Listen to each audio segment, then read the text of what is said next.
A very good morning, ladies and gentlemen. Welcome. We are gathered here today for the 4th Professor Carlo Fonseka Oration in Medical Humanities. As the academic procession enters the hall, I kindly request you to stand at your seats.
Ladies and gentlemen, please remain standing for the national anthem.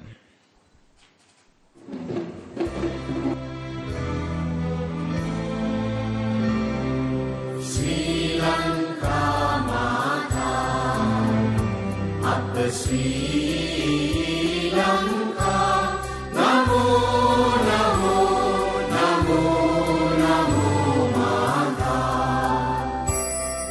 Sundara Sri Barini, Surani Ati Somamana Lanka, Ranya Ganaya Nekamal Malaturu Iri Jaya Bhumi Ranya,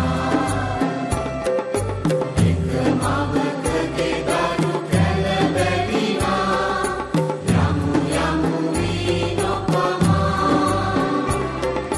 Prema Vada Sanadena Duralala, Namo Namo Mata, Upper Sri Lanka, Namo Namo, Namo Namo Mata.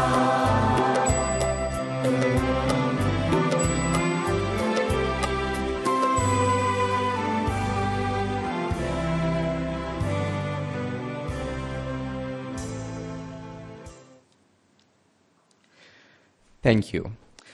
The 4th Professor Carlo Fonseka Oration in Medical Humanities will be held today under the patronage of Vice Chancellor of the University of Colombo, Senior Professor H.D. Karunaratne.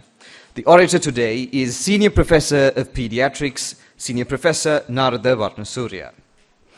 The Head of Department, Dr. Santoshi Amarasuriya, Senior Lecturer of the Department, Dr. Santosha Fernando, and past Chairperson of the Humanities, Society and Professionalism stream, Professor Panduka Karunanayaka, will traditionally greet our Chief Guest, Vice Chancellor of the University of Colombo, Professor H.D. Karunaratne, our orator for today, Professor Narada Warnasuriya, and Mrs. Pearl Fonseka, the wife of Professor Carlo Fonseka. And now the welcome address will be delivered by Dr. Santoshi Amarasuriya, Head of the Department of Medical Humanities. It is my pleasure to welcome you all to the Professor Carlo Fonseka Oration in Medical Humanities, organized by the Department of Medical Humanities and proudly presented by the Faculty of Medicine, University of Colombo for the year 2024.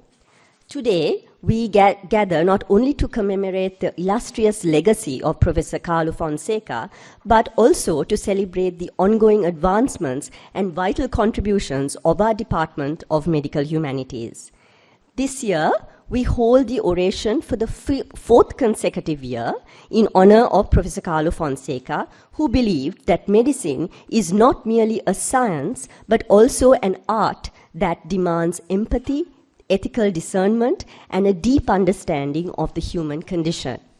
His vision for a more compassionate and holistic approach to healthcare is one that is deeply aligned not only with the work of our department, but also with the philosophy of our faculty. We warmly welcome the family of Professor Carlo Fonseka and thank them for their presence today and especially Mrs. Pearl Fonseca. I welcome our chief guest, our Vice Chancellor, Professor H.D. Karunaratne, and thank him for accepting our invitation and highlighting the importance of this event to our university through his presence. We are also very grateful to Professor Upul Senarath for stepping in for the Dean, Professor Vajra Disanayaka, who is unable to be with us due to a close family bereavement.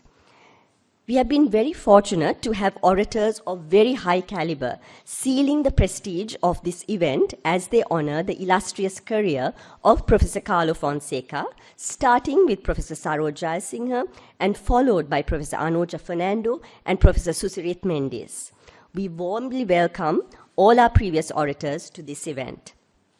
Today, we are very pleased to have Professor Narada Warnasuriya as our orator, who is a renowned clinician, highly respected and much loved medical teacher, visionary leader, and above all, a humanitarian.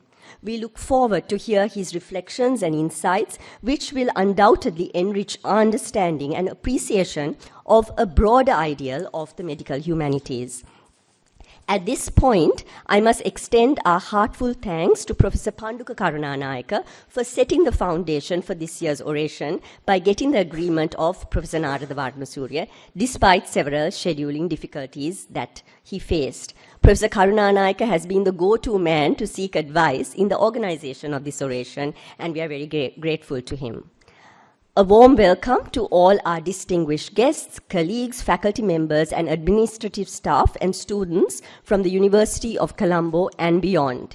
Your participation not only signifies your respect for Dr. Fonseca, but also the enthusiastic embrace of the medical humanities, and we are very thankful for it. This year marks the 8th year of existence of our department. Since its inception, the department has gained momentum in being a leader in medical humanities in the country and within the region. It has spearheaded numerous initiatives that underscore the importance of humanities in shaping competent and compassionate healthcare professionals. As we look to the future, the role of medical humanities becomes even more crucial in addressing the complex challenges of modern healthcare. In the current era, when medical practitioners are now partnered by innovations in artificial intelligence, the principles embedded in the medical humanities can play a leading role in guiding more thoughtful and effective medical practices that foster compassionate, patient-centered care. Whilst the impetus of the departments keeps growing, we are also pleased that we have now been allocated a larger space within the faculty to grow and expand, but it needs some renovations to make it occupiable. The department welcomes donations from philanthropists and well-wishers to make this project a reality so that the department has the necessary infrastructure to reach its true potential. Let us join today in honor of Professor Carlo Fonseka by recommitting ourselves to the values he held dear: compassion, integrity, and a relentless pursuit of knowledge that bridges the sciences and the humanities. May this oration inspire us all to further integrate these essential elements into our professional lives. Thank you very much. Thank you, Madam. And moving on, the Acting Dean of the Faculty of Medicine, Professor Upul Senarath, will speak a few words to the audience. Good morning, everybody. Mrs. Pearl Fonseca and others from the family of Professor Carlo Fonseka, Vice Chancellor, Senior Professor H.D. Karunaratne, the orator of this morning, Professor Narada Warnasuriya, former deans of the faculty, head of the Department of Medical Humanities, Dr. Santoshi Amarasuriya, heads of the other departments, my dear teachers and fellow academics, colleagues from the medical and other professions, distinguished invitees, ladies and gentlemen. It gives me great pleasure to echo the sentiments of my colleague Santoshi and welcome you to the fourth Professor Carlo Fonseka Oration organized by the Department of Medical Humanities. I wish to send greetings of our Dean, Senior Professor Vajira Disanayaka, who is unable to attend this event due to demise of his beloved father. I learned that the inaugural oration was held in 2021 amidst COVID-19 pandemic, and this is going to be the fourth in the succession. I am very grateful to all past orators for strengthening us through your wisdom of words. Today, we gather to pay tribute to a remarkable individual, Professor Carlo Fonseka, a brilliant mind, a compassionate educator, and a profound philosopher who contributes to the field of physiology and medical humanities, continue to resonate deeply within the medical fraternity. Professor Fonseka was not just a professor. He was a true embodiment of what it means to be a physician and a humanist. His understanding of physiology went beyond scientific, and he recognized that medicine is as much an art as it's a science. In his lectures, Professor Fonseka inspired students to see human body not merely as a series of systems and functions, but as a complex, interconnected entity shaped by culture, history, and personal experience. He emphasized the importance of empathy and communication in medicine, urging us to listen to our patients with open hearts and minds. His belief that the practice of medicine should be rooted in humanity profoundly influenced generations of students and healthcare professionals.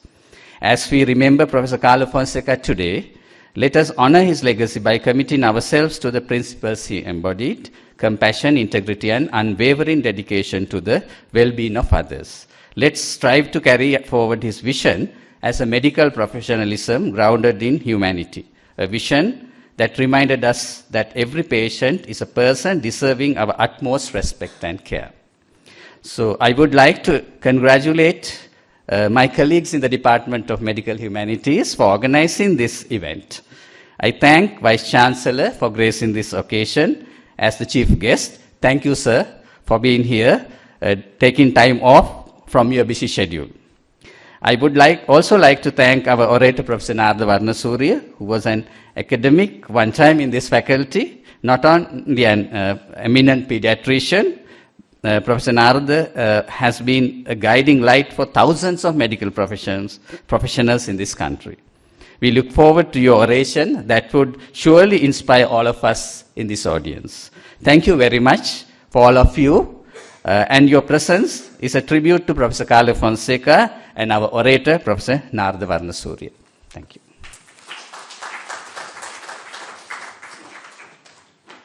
Thank you, sir.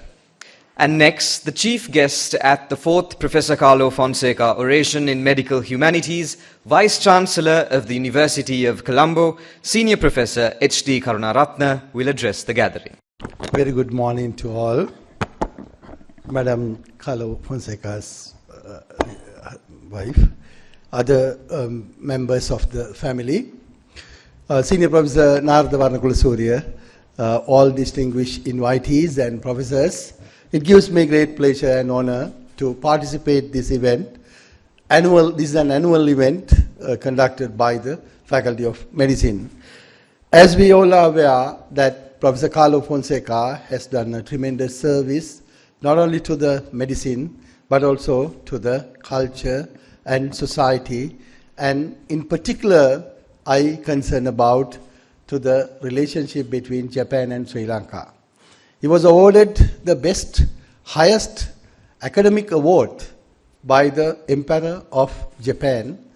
I have met a couple of times in the Japanese embassy work, and he has been the member of the selecting committee for award, which is called Bunka Award for young culturalists in Sri Lanka. Annually, Japan is awarded Bunka Award. He was the kind of a referee for that team. He has been done tremendous service to the Japan-Sri Lanka relations also. Not only as a medicine practitioner and well-known doctor, he has been keeping the culture and society and art together. I know that all of you are aware that Rataran Due song he has written today is playing in all the weddings because it is so sentimental song. So therefore, I hope we can influence others' life in such an event. It is what we can do in the society and culture. So his influence on this musics and particularly songs also very powerful in Sri Lanka, not only medicine. So therefore, we know that the Faculty of Medicine got the maximum benefit from him, and not only that, the country also got the maximum benefit from him. So therefore, we all say that he has done his job at the maximum level to the society. So that is what we have to appreciate. And in line with that, I know the Faculty of Medicine is performing very well, and all the time they are keeping these traditions and developing the relationship with the former professors and emeritus professors, and with the connection, networking is very, very important, and we have to give regards and appreciations for those who have done tremendous service to the faculty, come to up to this this level, and the university as well. I don't want to take much time. I would love to hear from Professor Narada Warnasuriya about his speech. Thank you. Thank you very much. Thank you, sir. And now, Dr. Santoshi Amarasuriya will read the citation and introduce the orator at the 4th Professor Carlo Fonseka Oration in Medical Humanities. It is with great pleasure that I introduce to you the orator of the Professor Carlo Fonseka Oration in Medical Humanities for 2024, Professor Narada Warnasuriya. As I mentioned earlier, we have been honored that this oration has been consistently studied by true luminaries in the field of medicine.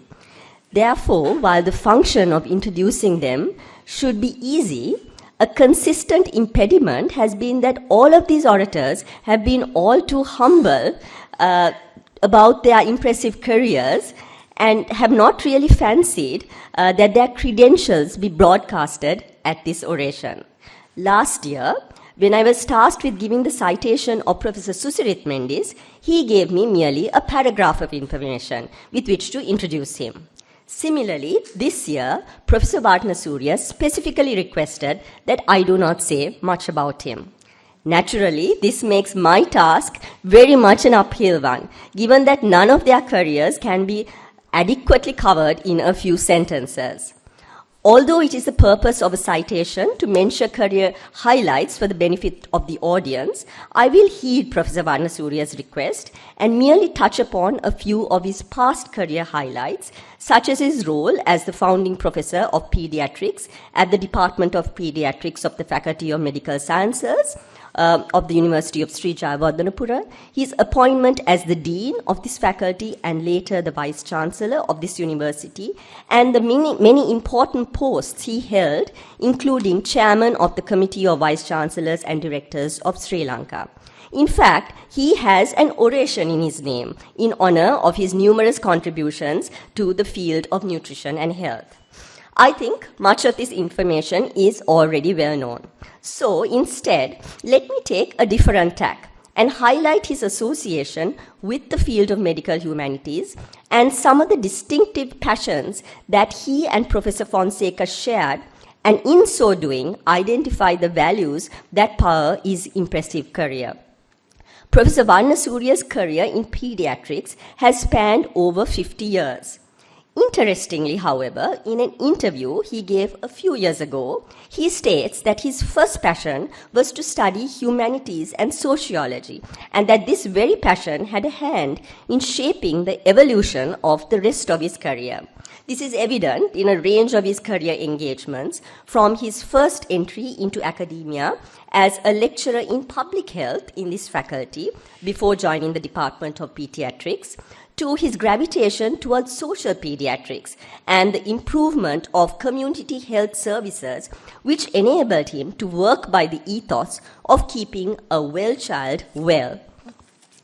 As a close junior academic colleague of Professor Carlo Fonseka, who also happened to be a staunch advocate of the role of social medicine in medical education, Professor Warnasuriya would have had much stimulating dialogue in relation to this common area of interest, which was complemented by their obvious passion for the arts and humanities.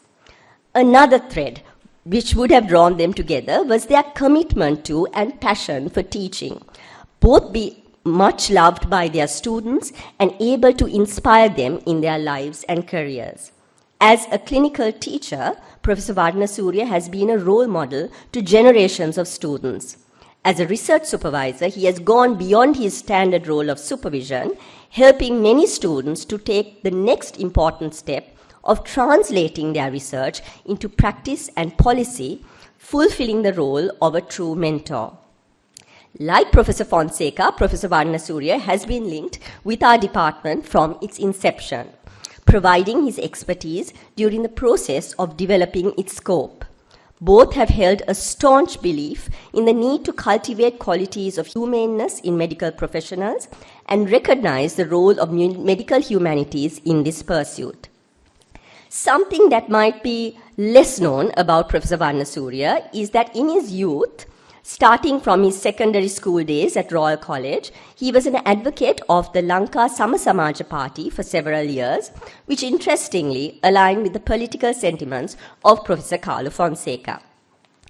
Whether it be his initial interest in studying sociology and the humanities, or his inclination towards public health, which later evolved into his embrace of social pediatrics, or his political affiliation with the LSSP and its ideologies, a clear thread that runs through Professor Warnasuriya's life's work is his keen awareness and interest in ensuring the well-being of society and his fellow human beings in that society.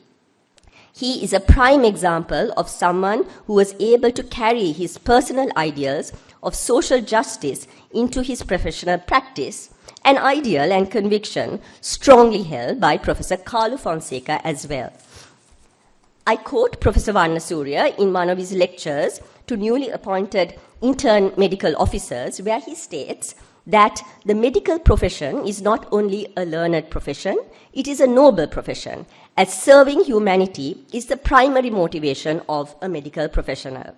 Although these are words that may be acknowledged and spoken by many, his track record clearly indicates that he is someone who truly walked the talk. In the same lecture, he states that by being a good doctor, you can achieve contentment in life, which is the greatest wealth. This clearly espouses the core values held by this truly eminent personality and what he considers to be the driving force of his success. Professor Warnasuriya is a kindred spirit of Professor Carlo Fonseka, sharing so many distinctive qualities and passions. Therefore, it is quite apt that today we have him deliver this oration, and on a principle that has guided him in his life and also captures the spirit of Professor Carlo Fonseka's sentiments. It is with great pleasure that we welcome the orator for the fourth Professor Carlo Fonseka Oration in Medical Humanities, Professor Narada Warnasuriya, to deliver his oration on the topic Social Conscience and the Medical Teacher. May I invite the Acting Dean, Professor Upul Senarath, on stage to present the Orator's Medal to Professor Narada Warnasuriya.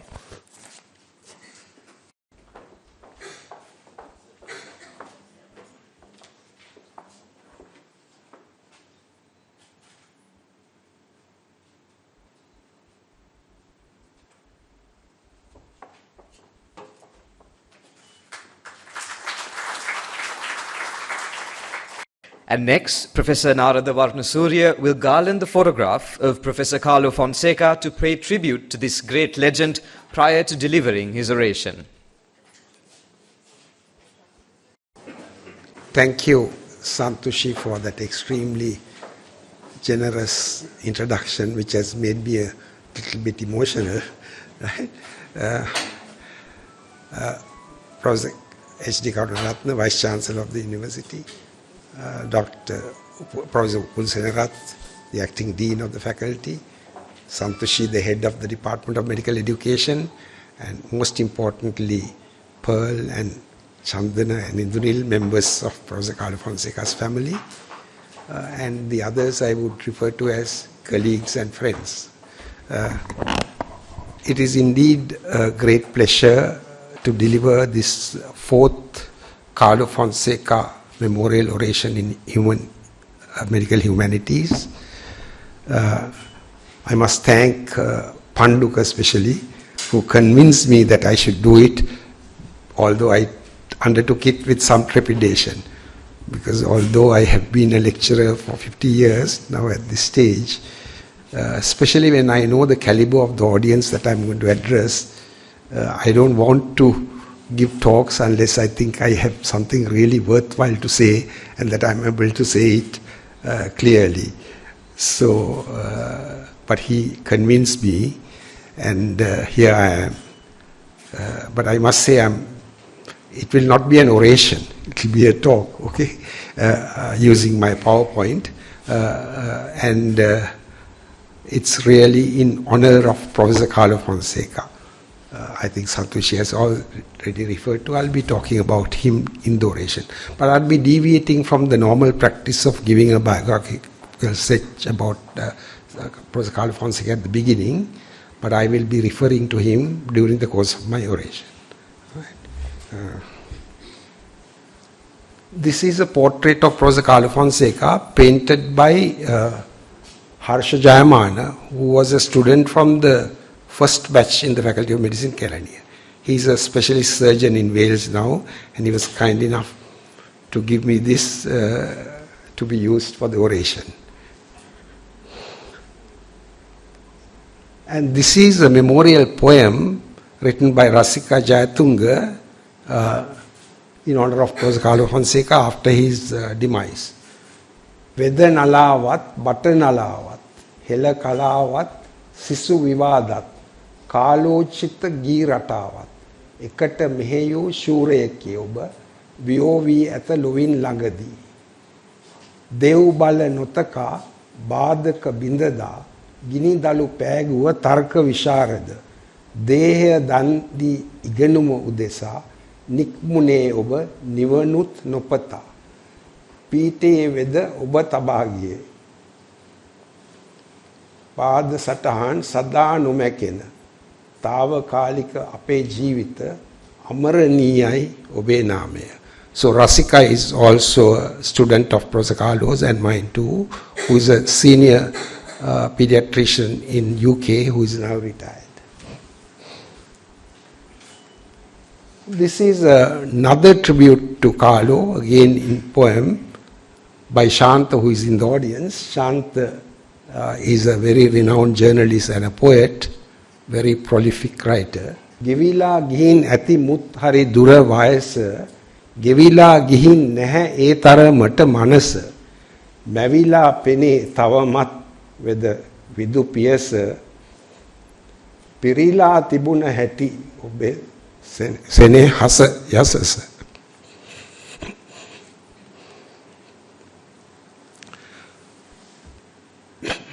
Social conscience is defined as a sense of responsibility or concern for the problems and injustices in society. Why social conscience? Individual conscience compels us to act morally in our daily lives, preventing or helping to relieve immediate suffering of others, whereas social conscience compels us to insist on moral action from the wider institutions of society, and to seek social structures that cause suffering with a view to rectification. Through our social conscience, we perceive the gap between the sort of society that should exist and the one that does exist. Social conscience is generated from our early childhood by various factors. Family, social and school values, life experiences, peer influences, religious beliefs, and political ideology. I'm going to refer to Professor Carlo Fonseka as Carlo from here on. For Carlo and myself, the real feeling that ignited our social conscience was a concern for egalitarianism, which we have defined here, or Samasamajism. Samasamajism. The doctrine that all people are equal and deserve equal rights and opportunities. A philosophical perspective that emphasizes equality and equal treatment across gender, religion, ethnicity, economic status, and political beliefs. It's not synonymous with socialism, but probably socialism is the most effective way of achieving this. That's what we believed. Actually, my view of egalitarianism is summarized in this poem, which was penned by Padmal de Silva, my school colleague at Royal College. In the sixth form at Royal College, both of us edited a handwritten paper newsletter called Samasamaja. And this is what he wrote for the first issue. Sampata satuta ha sanasuma tibena thana amihira andura sangavigena sitinu dana devi devata uni mage sita nagena pena vimasa bala nisi pilituru kiyanu mena minisat bave ek ayurin upata lada දෙදෙනෙකුගෙන් එකෙකු මහරජ විමන් මැද අනේකා දුක් විඳී පොඩි පැල් පතක ඉඳ ඇයි මේ වෙනස මට තෝරා කියනවද. Some may think it naive even for a 16-year-old, right? But I must say, for me, this feeling is even stronger today, knowing the widening gap between the rich and the poor, both globally and locally, and knowing how it contributes to all the suffering in this world. So I have held, so I was never a doctrinaire Marxist, right? But I was strongly imbibed with this sense of the need for egalitarianism. I think our inclinations were perceived, especially by the more perceptive of students, as revealed by this poem again by Shanta, who was in that generation where we launched a social study circle in this faculty. Dedena ekwa sandaha sama samajaya kalade matakayaki yugayaka gevi giya sipkiri rasaya nata adatat vivadaya amataka karanu kelesada e puranaya. So I'll be referring to a bit of that Purana or the history in my talk today.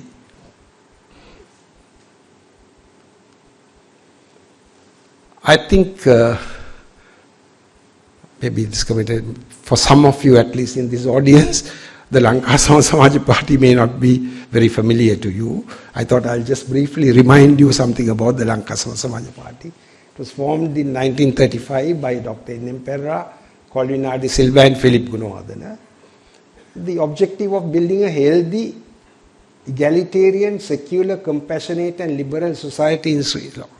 Mind you, this was soon after the malaria epidemic, and NM actually came into prominence by his social activities during the malaria epidemic.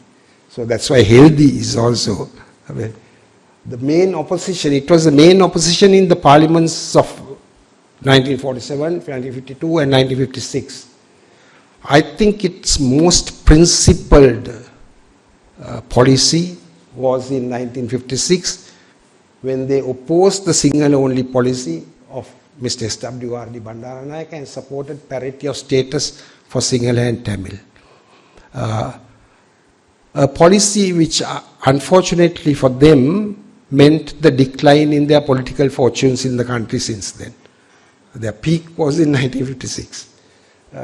However, they managed to enter the United Front government in 1970-77, where Dr. N.M. Perra was the Minister of Finance. Again, the structural adjustments imposed by the IMF, which then considered health and education to be not an investment but an expenditure, they have changed their tone now, caused their collapse, right? Since then, they have been a nominal constituent of the governments of CBK and MR as the old left. In my case, actually, I joined it in 1963 when I entered this faculty, and I left it in 1986. It would be too late because I felt that it had no further impact on the politically in the nation. However, it had a much greater impact socially, especially among the intelligentsia as a movement, much more than the actual political cloud. And this was especially so in the health sphere. And as Kamali Kapiris has said, within the medical profession itself, there were several adherents of the non-commercial orientation towards medicine. A significant segment of these were doctors bent towards a socialist ideology and who therefore agreed with the idea of socialist medicine. In the late Seneka Bibile, his colleagues saw a socialist doctor ahead of his time.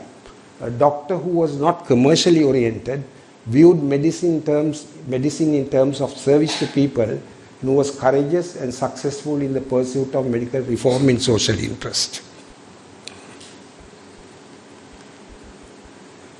Bernard Soiza writes about how Seneka entered politics. After describing, actually taking a passage from Somerset Maugham, who described the conditions of the poor patients in St. Thomas's Hospital at the turn of the 20th century, Bernard said Seneka saw all these things in the wards of the General Hospital in Colombo. But he also saw the relationship of these things to the nature of the society in which people lived.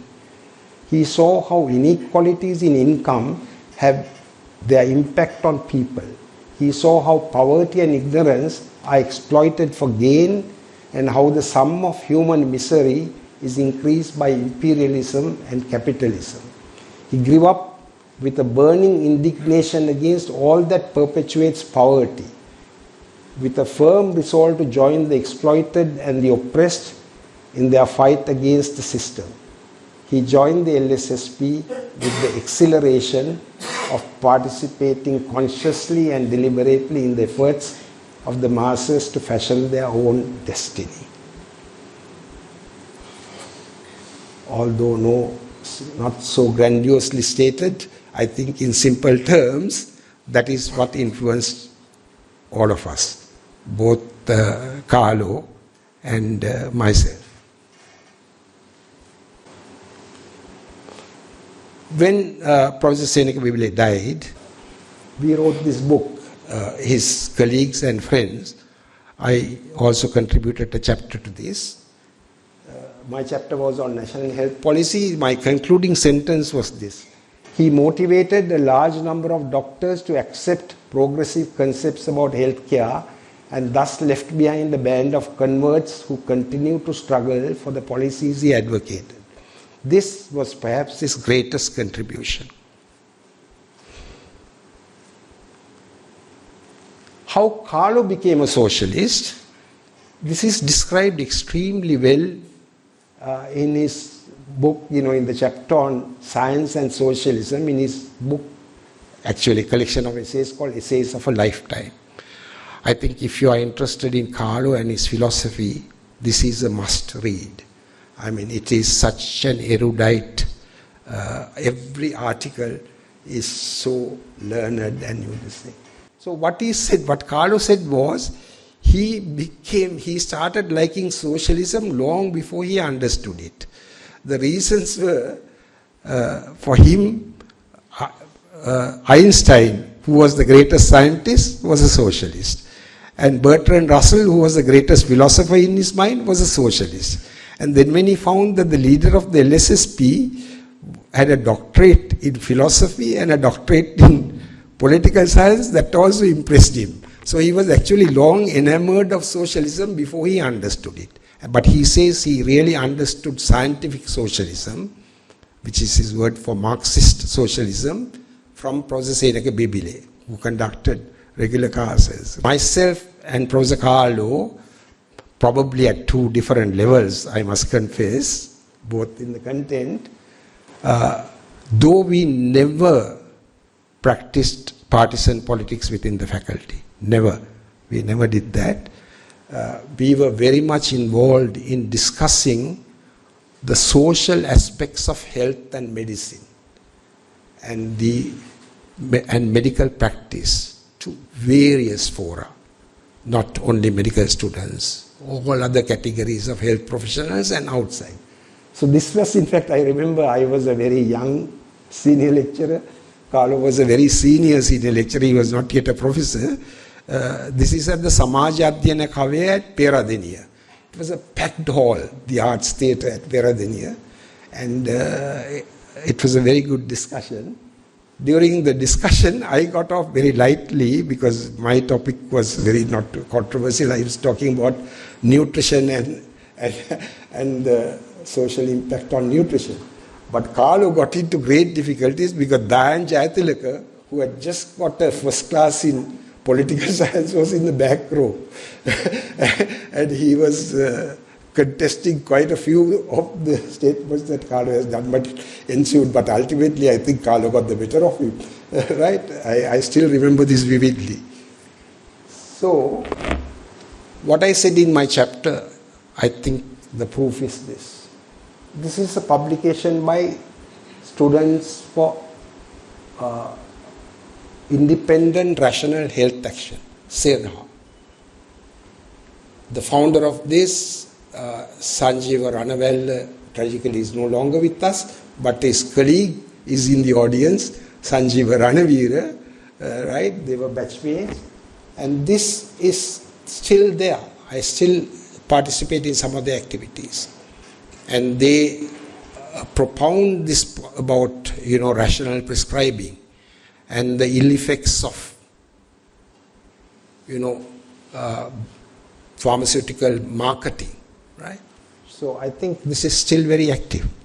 And then there are two other deans from the Faculty of Medical Sciences. From the inception of the Faculty of Medical Sciences in Jawadanapura, every batch student, the group, did a social service project where they collected money. The girls collected the money with car washes. The boys actually gave their sramaya and they actually physically built a building for a deprived school in some part of Sri Lanka. This is going on up to now. I just checked with Manori. It is going on up to now. And every building was named after Seneka Bibile. And some token of Seneca's teachings obviously influenced him this action.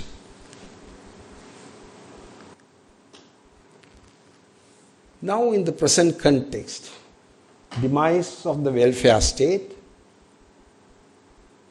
especially collapse of communism with the collapse of the Berlin Wall in 1989, emergence of a market economy, globalization, and knowledge-based economy, which I think is a World Bank coined euphemism for the neoliberal economy, right? So this is supposed to be the only show in town now.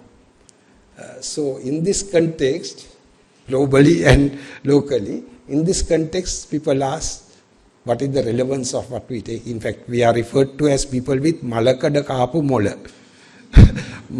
Malakada kaapu mola, and seen as archaic and anachronistic sort of in the present context. I beg to disagree.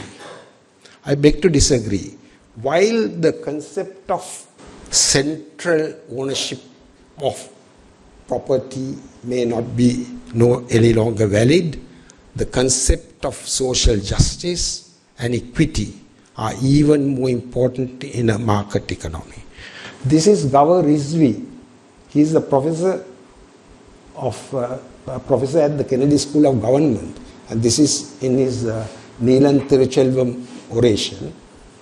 Market liberalization without an adequate social safety net is widening the gap between the rich and the poor, and the possibility that the poor will be further marginalized is no longer a matter of speculation. Equity is the quality of being fair and impartial. Social justice refers to the view that everyone deserves equal economic, political, and social rights and opportunities. This is Bill Gates one of the most outstanding entrepreneurs of the century. He was a dropout from Harvard, but he came back to Harvard to get an honorary doctorate, and during the convocation, this is what he said. But taking a serious look back, I do have one big regret. I left Harvard with no real awareness of the awful inequities in the world, the appalling disparities in health, wealth and opportunity that condemn millions of people to lives of despair.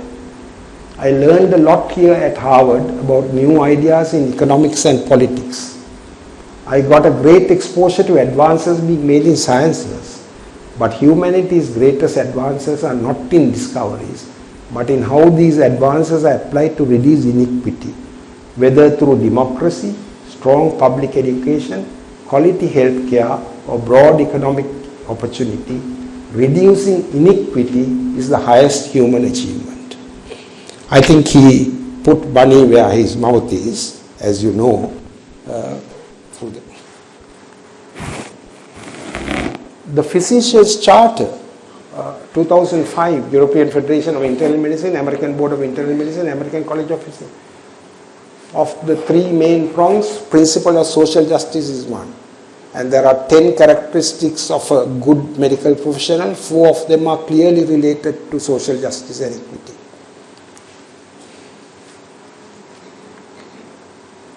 And even more recently, the Commission on Social Determinants of Health, the final report of the WHO, called Closing the Gap in a Generation. This was chaired by Sir Michael Marmot, whom I invited as the chief guest when I was president of the SLMA, and we had a whole day seminar on health equity. Professor Surit's father-in-law also joined in that seminar. Right? Commission of Social Determinants of Health, recommendations for action. Improve the conditions of daily life, the circumstances in which people are born, grow, live, work and age. Tackle the inequitable distribution of power, money and resources, the structural drivers of these conditions of daily life, globally, nationally and locally. Measure the problem, evaluate action, expand the knowledge base, develop a workforce that is trained in social determinants of health.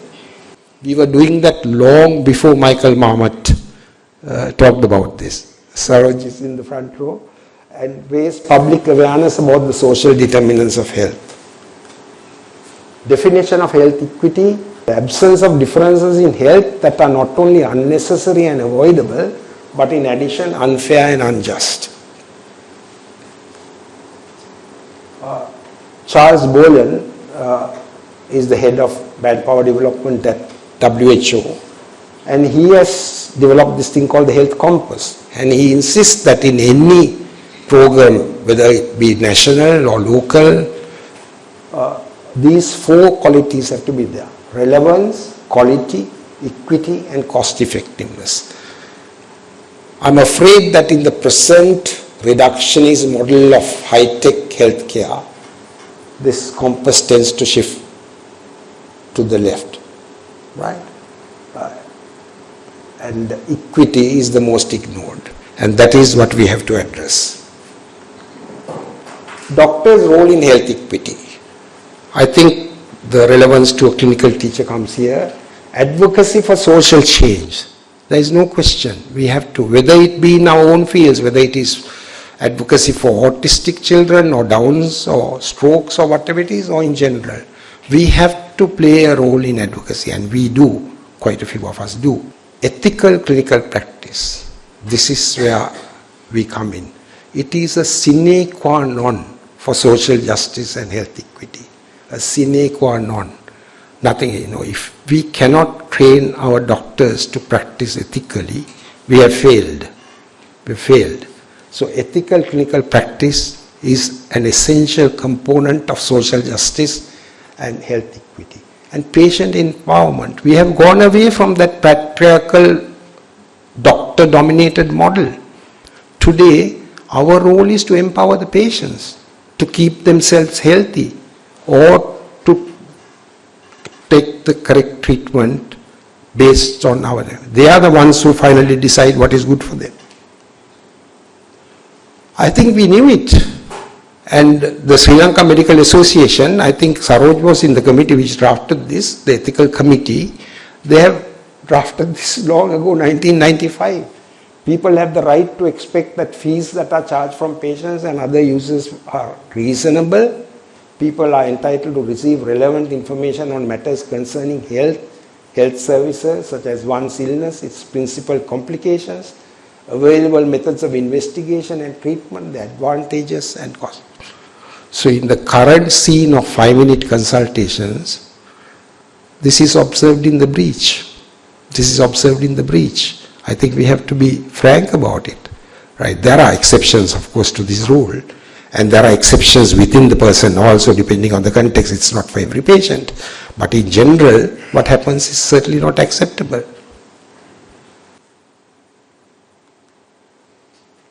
This is Professor Warnasuriya, so you don't have to have a left-wing socialist ideology to think like this.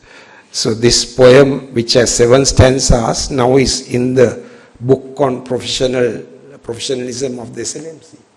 If you can bear in mind that you are dealing with human life and not with cases spray, if you can treat them without discriminating whether they are labeled pauper or to pay, if you can rush with equal alacrity to see a case that needs attention stat, if it's no matter that there is no bakshi in it, yet if offered you can refuse it flat.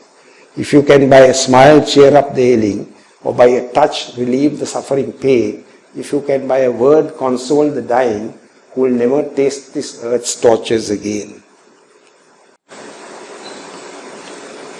I think this is the most important quotation that I am putting in this lecture. This is Kim Ball. He was the chairman of the American Board of Internal Medicine.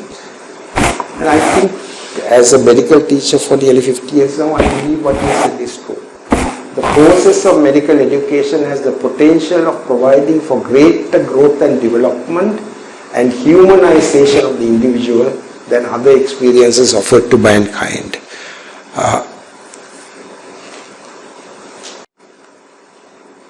Now I come to our role as teachers. Again, this is something which really goes into my heart. No man can be a good teacher unless he has feelings of warm affection towards his pupils and a genuine desire to impart to them what he believes to be of value. And this I came across 25 years ago. I have the book and I read and reread it. Good teaching cannot be reduced to technique. Good teaching comes from the identity and integrity of the teacher. Good teachers possess a capacity for connectedness. They are able to weave a complex web of connections among themselves, their subjects and their students, so that students can learn to weave a world for themselves. The methods used by these weavers vary widely. Lectures, Socratic dialogues, laboratory experiments, collaborative problem solving, creative chaos. The connections made by good teachers are held not in their methods but in their hearts. Meaning heart in its ancient sense as the place where intellect and emotion and spirit and will converge in the human self.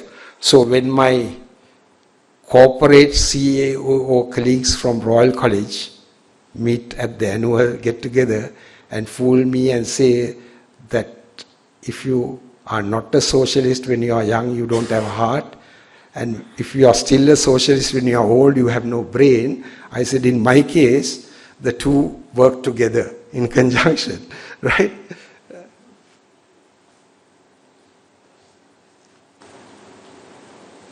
So coming to the real practice of being a medical teacher. We learn by apprenticeship, all health professionals, with a practitioner. The practitioner is the teacher, trainer and the role model. Lectures provide the theoretical basis for practice. Now lectures also should not be, it is not, we can contribute to the humanization even through lectures. Of course, transmitting information is the least important aspect of lectures now, because there are so many other methods of doing it. Explaining concepts is what we are using it mainly for in a faculty like ours. But we can use it to enthuse and to motivate. We can use it to stimulate curiosity. Now, for example, in my lecture on infant nutrition, I always show this slide and tell the story of this, the baby killer. And I tell them about the international covenants in response to this, right? So that they become passionate. You have to really passionately believe that breastfeeding is the best and formula is bad, right? Then this again, now coming back to clinical teaching, this I came across again about 25 years ago. It has been written 350 years ago by Sylvius, all of us know him. But the most interesting part is, so what I realized is that I am practicing this even today. This is what I practice every day as a clinical teacher. Take my students by hand to the public hospital and show them the patients. So the most important part is then I question the students as to what they have noted in the patients about their thoughts and perceptions regarding the causes of their insults and the principles of treatment. That's where the social determinants come in a subtle way, by really discussing, you see. I think many of us are doing this. I'm going to take a little bit time on this slide because this is the core. Opportunities for learning social determinants of health plus improving the humaneness, improving empathy and all the things that Santushi referred to. These are the things that I was directly involved in. Social pediatric program, I must say, learning medicine was really humdrum to me till I came to the social pediatric appointment. It changed me entirely. It was started by Professor Soiza and Professor Earl Fonseka. And we were given this house in Athol Court on Rampart Road, I still remember, the house of a bus driver from the CTB. And we were supposed to look after the health of this family. And we had seminars every week. It actually galvanized me and made me see medicine in a different way. We'll talk about it later. I think, I'm not saying it affected every student like that, but I know quite a few students who actually felt like that about the program. Then now this has been, virtually every department of pediatrics in Sri Lanka has this now.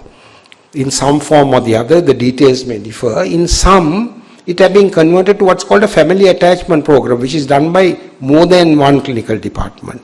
You know, just a family and several departments, especially psychiatry, family medicine, and of course community medicine, they are involved in it. Community-based medical learning was something in Javadanapura which I really loved. It was an initiative I was involved in, where we take the students for 2 weeks to a less advantaged community. We used to take them to Kataragama. They have to stay there for 2 weeks.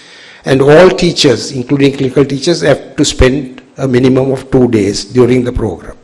And they visit what I call just any place which delivers healthcare, Ayurvedic or village or whatever it is. There are different sites in the morning. And in the evening, we have a seminar discussing the morning's experiences. To me, it was a highly, highly satisfying way of training. I think it was mutual, I mean, at least from the response I got from the students. But this is, you see, so these are the ways in which we brought in the social aspects. I still remember students saying how they went to this very remote central dispensary and met this old man who had a chronic ulcer on the leg. And this girl said, he said, Nona, මේ ඉස්පිරිතාලේ පටන් ගත්තේ දැන් අවුරුදු 20කට කලින් ඒක පටන් ගත්ත දවසෙත් මට මේ තුවාලේ තිබුණා. So I still, it was a chronic varicose ulcer. Then community of course the community medicine and family medicine clerkships, I think you all know about it. Professor Soiza actually again developed this integrated ward class. I don't know whether, I mean, it was really a fascinating experience where we select, of course, we select a patient where many disciplines are involved and the teaching, the pediatrician is only the moderator, all the teachers come, pharmacology, public health, and that. But the most important thing is, it's not merely the history that you take in the ward. They are supposed to go and study the environment and have all the details and study. To me, again, it was another experience I loved both as a student, as a teacher. And I can be honest and say Professor Markowitz was an outstanding microbiologist from the States, one of the big editors. He came and just watched it, and he sent me a handwritten letter saying he has watched many learning experiences across the world, and this was something really out of the ordinary. Research projects and portfolios. Of course, these are real. I can tell you in Javadanapura, once I gave the assignment, do the intrafamilial distribution of food, especially to see whether the mothers are getting neglected. Students did a beautiful project, qualitative and quantitative. They did focus group discussions in their villages with groups of mothers. Right. The instrument electives, especially when I was in Colombo, I used to have a lot of elective students, and I always used to get them to do some project. I still remember taking one of the girls, Sarah also came along, because I was doing an evaluation of a child feeding program on tea estates in Palavatta. And this girl came with me and was involved in it right through, in the measurements, etc. So there is so much of potential we have. The type of operation is, you can use it in assessment. I've really changed and made sure that things which are totally considered peripheral from the curriculum became central to the curriculum by putting in a key question on one of those aspects, like the infant food marketing code or the baby friendly hospital or whatever it is. So this is Fred Miller. This is the social pediatric program in 1966. The guy with the wristlet is myself, you can't see. And Fred Miller was a WHO consultant who came to the region. He was the reader in social pediatrics at Newcastle upon Tyne. Newcastle upon Tyne has really a tremendous reputation because they were the first to do what's called a cohort study immediately after World War II. In 1946, they registered 1,000 children and followed them up for 21 years, looking at all the impacts socially on health, education, and social functioning. And these are recorded in 3 volumes. So when I got the chance to go for postgraduate studies, mainly for clinical, I had the opportunity of going for some specialty. I said, no, once I get the membership, I will do social pediatrics, which is what I did. And I never regretted that, because that experience has influenced my whole professional career during the rest of my life. This is me as professor at Javadanapura with the social pediatric program. So we come towards the end now. Tosteson, he was a brilliant physiologist who was the dean of Harvard for nearly 20 years. He made tremendous change in the medical curriculum at Harvard, making it more patient-oriented and student-centered. And look at what he has said, Tosteson. We must acknowledge that the most important and indeed the only thing we have to offer to our students is ourselves. Everything else they can read in a book. Everything else they can read in a book. So, what or who is a role model? An individual admired for his or her way of being and acting as a good professional. Students or trainees consciously or unconsciously model their activities on such individuals. Learning from role models occurs through observation and reflection, both consciously and unconsciously. Good role models induce formation of good attitudes in a trainee. When you are a role model, you have to be aware that you are a role model. Where relevant, you have to tell explicitly. This is more for the practical aspects than the attitudinal aspects, what you are modeling. Make relevant, tell explicit, make the students reflect on what they observe, be accessible to them. Remember that no one is a perfect role model. There are no flawless people in this world. Try to be consistently as good as you can be, especially when students are around. This is Professor Carlo Fonseka when he was chairman of NATA, he was without doubt, his social conscience influenced every act as a medical teacher and a professional. Everything he did was influenced by his social conscience. That's mine.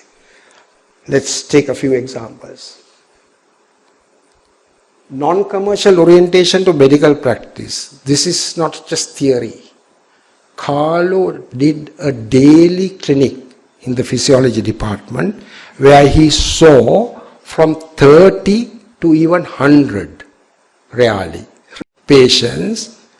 He has never charged a cent for the consultation, but he was a superlative general practitioner.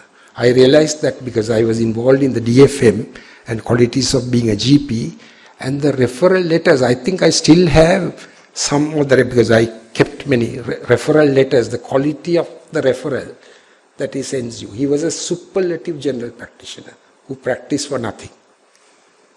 Committed to progressive policies in pharmaceutical regulation, I'm ardent supporter of free education, committed to expansion of state sector in medical education. He did this specially as chairman of the standing committee when the medical council and all the faculty said, don't open Rajarata. You know, he insisted and went ahead and got Rajarata going. Committed to expansion of state sector in medical education. Popularization of science and arts among the people. I mean, this was his real forte, outstanding. There is no question that he is the most loved and the most admired scientist among the Sinhala educated intelligentsia of this country. And he really had a tremendous impact on the way they thought, right, by his teaching. Committed to combating corporate sector influences adverse to health, that is, especially as chairman to NATA, he did yeoman service in getting the anti-tobacco legislation going. His simple lifestyle, which all of us know, and his passion for teaching.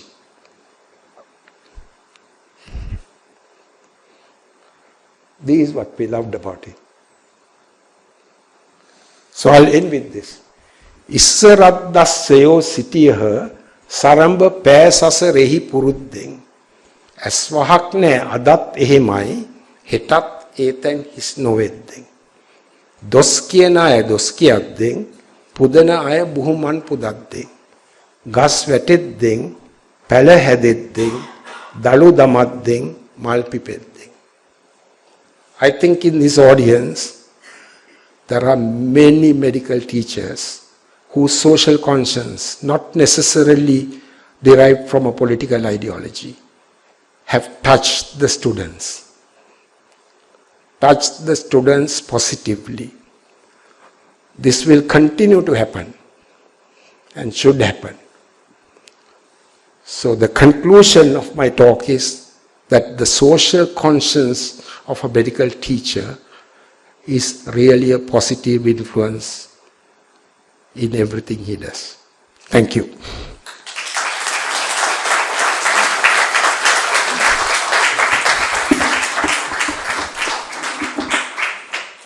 Thank you, sir. Ladies and gentlemen, this brings us to the end of the 4th Professor Carlo Fonseka Oration 2024. Dr. Santusha Fernando, Senior Lecturer in the Department of Medical Humanities, will now propose the vote of thanks. Ladies and gentlemen, on behalf of the Department of Medical Humanities, I thank our chief guest, the Vice Chancellor of the University of Colombo, Senior Professor H.D. Karunaratne, for his presence today. Next, I thank the wife of late Professor Carlo Fonseka, Mrs. Pearl Fonseka, family and friends who graced this occasion. Thank you very much for your presence. The more we see you, the more we remember him. We thank the orator of the 4th Professor Carlo Fonseka Oration in Medical Humanities, Professor Narada Warnasuriya, a teacher of our teachers. So many generations of teachers and students here who delivered an unforgettable oration here today. We thank you for keeping alive the magic, the history, the rationalism, the art and the humanity of Professor Carlo Fonseka through your oration. Thank you, sir. I don't think there's a single person in this audience who didn't feel emotional at one point or the other during your unforgettable oration. We thank our Dean, Professor Vajra Disanayake, who has extended unconditional support to the organization of this event, and to Professor Upul Senarath, Acting Dean, for his presence today. Special thanks are due to Professor Panduka Karunanayake, Professor Diniti Fernando, Professor Priyadarshini Galapatti, and Emeritus Professor Saroj Jayasinghe for their solidarity and friendship to both Santoshi and I to make this event a success from the very beginning. Their ideas, enthusiasm, and support made this day possible. We especially thank the Deputy Registrar, Mr. Vajra Hettiarachchi, Deputy Bursar, Mrs. Himani Rajapaksha, for their support, and the dedicated AV team for their tireless work. We acknowledge our management assistants, Mr. Tushara and Mr. Prasad, for all their hard work. Without the support of the young and delightful research assistants, Tilina, Janani, and Leon, organizing this event would not have been possible. Thank you, RS, for your unwavering support. The fourth Professor Carlo Fonseka Oration was open to the public as usual, opening it up for a wider academic circle, and this year. In this audience are fans, admirers, enthusiasts, intellectuals, poets, academics, and thinkers, and students of Professor Carlo Fonseka, a true testament to the far-reaching, resplendent, and inimitable life that he led. To this entire audience, we say thank you. I also thank Niket Karunaratne, a student of our faculty, for appearing at this event. And I finally thank the tireless head of department of the Medical Humanities, Dr. Santoshi Amarasuriya, who has meticulously planned and given leadership to this oration. Thank you, Santoshi. Ladies and gentlemen, every year that passes by, there is something to reflect on the ideas and the life of Professor Carlo Fonseka and the rational softness of his being that makes him relevant to the ever-evolving world that we live in. We wanted this oration to be as considerate, soft, humane, gentle, personal, and thoughtful, much like Professor Carlo Fonseka, whom we commemorate today. To paraphrase a line from Professor Warnasuriya, as the trees fall and as new plants grow and new flowers bloom, we wrap up this wonderful day today. Thank you very much, all of you, especially, sir, for this wonderful, unforgettable day. Thank you. Thank you, Madam. Ladies and gentlemen, this brings us to an end of the day's proceedings. Please rise at your seats for the academic procession to leave the hall. Thank you and have a pleasant day.